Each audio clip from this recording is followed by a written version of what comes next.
He was coming over to do a history presentation of the camp. B.A. Altmeyer and his older brother Mike started coming to Camp Kewaunee in the 1960s and never stopped. This is a book Mike wrote, History of Camp Kewaunee. A week ago Monday, Mike, now the camp historian, left his home in New Sharon but never made it to the camp. And that was when we kind of realized that he wasn't where he ought to have been and nobody could get in touch with him. For 2 or 3 days, he disappeared from the universe. You must have been awful worried about him.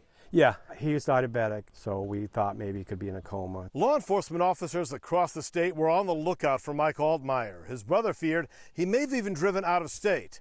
Then on Thursday night, 3 days after he'd been missing, his car was found here in this parking lot atop Center Hill in Weld. The minute that they found his car, they had dogs out and search team, and they found him within, I think, a few hours of locating his vehicle. Game wardens and other rescuers carried 75-year-old Mike Altmeyer out of the bog and onto this helicopter. I do want to just, thank the search party because they were just unbelievable. That guy was coming out of the woods, and he had a huge smile on his face. I think he wanted to tell somebody, and he just had the biggest grin, and he said, "We found him. He's alive."